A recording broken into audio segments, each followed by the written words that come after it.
wabarakatuh. Saya Devi Kurniawati dengan NIM 20020074030. Saya berasal dari kelas PA 2020, Prodi Pendidikan Bahasa dan Sastra Indonesia.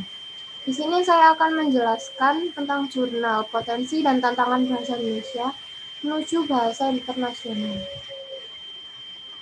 Saat ini, upaya untuk menyebarkan bahasa Indonesia ke luar negeri terus dilakukan walaupun relatif masih kurang. Saat ini, bahasa Indonesia masih mulai menjadi tren di luar negeri, termasuk Korea Selatan. Bahasa Indonesia relatif mudah untuk dipelajari karena perbaikan tata bahasa yang belum taat asas, khususnya pembentukan kata imbuhan dan kurangnya infrastruktur untuk belajar bahasa Indonesia. Bahasa Indonesia memiliki potensi menjadi bahasa internasional. Di Korea Selatan, akhir-akhir ini terdapat kecenderungan masyarakat untuk mempelajari bahasa Indonesia. Akan tetapi, berdasarkan ini terdapat hambatan yang dialami oleh orang Korea ketika belajar bahasa Indonesia. Saat ini banyak orang Korea yang datang ke Indonesia untuk mempelajari bahasa dan budaya Indonesia melalui program BIPA. BIPA merupakan kepanjangan dari bahasa Indonesia bagi penutur asing.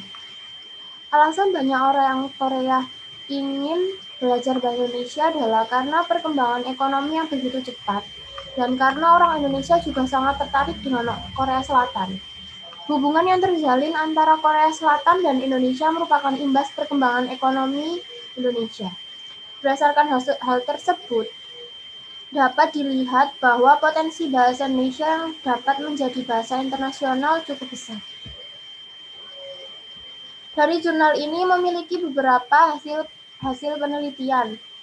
Yang pertama, potensi bahasa Indonesia menuju bahasa internasional. Yang kedua, hambatan yang dihadapi penutur Korea dalam mempelajari bahasa Indonesia. Yang ketiga, pengaruh bahasa daerah. Dan yang keempat, belum adanya ujian kemahiran berbahasa Indonesia yang bisa dijangkau di luar negeri. Dapat dibahas satu persatu. Yang pertama, potensi bahasa menuju bahasa internasional. Bahasa Indonesia memiliki keunggulan, yaitu menggunakan aksara Latin dan tata bahasa sederhana. Penggunaan aksara Latin sifatnya sangat efisien. Jika orang mampu menguasai bahasa Inggris, dia langsung dapat membaca tulisan bahasa Indonesia. Karena pada umumnya, tulisan bahasa Inggris dan bahasa Indonesia sama, hanya berbeda di segi bahasa. Selain itu, tata bahasa Indonesia sangat terasa mudah karena tidak mengenal jenis, jumlah, kasus, waktu, dan tingkatan tutur. Hasil penelitian yang kedua yaitu hambatan yang dihadapi penutur Korea dalam mempelajari bahasa Indonesia. Hambatan ini merupakan tantangan. Hambatan-tantangan ini memiliki beberapa segi. Yang pertama, tantangan fonologi. Tantangan fonologi ini dilihat dari segi tekanan dan temporal karena penutur Korea menekan bagian yang tidak perlu diucapkan dan terdapat beberapa bunyi yang agak sulit diucapkan. Yang kedua adalah tantangan sintaksis. Salah satu tantangan sintaksis adalah misalnya dari pihak satu ada kesalahan, maka bisa jadi di pihak lain kalimat tersebut bisa dibenarkan. Sebab hal ini merupakan kebiasaan penggunaan bahasa Indonesia. Karena manusia memiliki pendapat yang berbeda-beda, mereka bisa menyalurkan pendapat tersebut dengan kebiasaan bagaimana dia berbicara menggunakan bahasa Indonesia sehari-harinya. Segi yang ketiga adalah tantangan morfologi. Tantangan morfologi adalah penggunaan bentukan kata yang masih belum konsisten. Dan tantangan semantik yaitu penulis masih merasa sulit menggunakan kosakata yang tepat dalam kalimat karena makna bentuk kata belum konsisten. Jadi tantangan morfologi dan semantik sama-sama belum konsisten, hanya morfologi di bentukan kata dan tantangan semantik di makna bentuk kata. Hasil penelitian yang ketiga yaitu pengaruh bahasa daerah. Bahasa daerah dapat memperkaya bahasa Indonesia dari segi kosakata. Penulis sangat terkesan dengan kemajemukan bahasa daerah. Namun, di sisi lain, bahasa daerah juga dapat mengganggu bahasa Indonesia resmi. Mungkin bagi orang Indonesia sendiri tidak bermasalah, karena orang Indonesia pasti bisa membedakan bahasa daerah dengan bahasa Indonesia. Karena orang Indonesia pasti bisa karena dengan kebiasaannya. Setiap hari mereka mendengarkan orang lain dengan menggunakan bahasa Indonesia, kadang juga dengan bahasa daerahnya masing-masing. Tetapi bagi orang asing tidak bisa membedakannya. Dan hasil penelitian yang terakhir, belum adanya ujian kemahiran berbahasa Indonesia yang bisa dijangkau di luar negeri. Sampai saat ini, belum ada ujian untuk kemahiran berbahasa Indonesia yang terjangkau.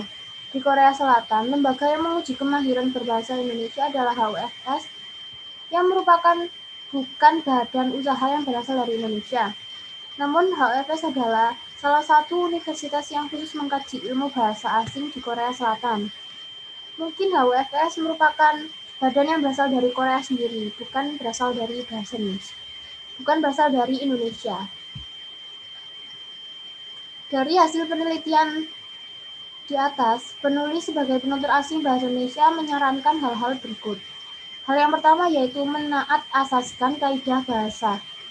Kaidah tata bahasa. Pertama-tama, usaha untuk memperbaiki hasil yang sudah ada sangatlah penting. Yang kedua, menciptakan tabel yang menunjukkan penggunaan imbuhan. Dan yang ketiga, menciptakan software yang dapat mengoreksi tulisan secara otomatis. Hal yang kedua yaitu membuat korpus bahasa Indonesia. Korpus adalah salah satu alat yang dapat menunjukkan penggunaan kosakata. Korpus dapat digunakan untuk berbagai tujuan penelitian, tetapi pada waktu yang sama sangat berguna untuk orang asing yang mau belajar bahasa Indonesia. Korpus di sini mungkin dimaksud dengan kamus. Jadi orang Indonesia maupun orang asing dapat menggunakan korpus ini sebagai pembelajaran agar dia mampu menguasai bahasa Indonesia dengan benar. Dan hal yang ketiga yaitu ujian kemahiran berbahasa Indonesia. Tujuan diselenggarakannya ujian untuk kemahiran berbahasa Indonesia yang terjangkau di luar negeri menunjukkan arah pembelajaran bahasa Indonesia kepada orang asing dan sebagai salah satu sarana menyebarkan bahasa Indonesia ke luar negeri. Dari hasil penelitian dari jurnal di atas, memiliki kesimpulan, yaitu jadi dengan hasil penelitian di atas, orang asing dapat memahami Indonesia dengan mudah, bahkan dapat menghasilkan peluang ekonomi baru bagi banyak orang Indonesia, dan dapat menjadikan bahasa Indonesia tetap maju. Sekian presentasi dari saya, mohon maaf bila ada salah kata maupun sengaja dan tidak sengaja. Saya ucapkan terima kasih. Wassalamualaikum warahmatullahi wabarakatuh.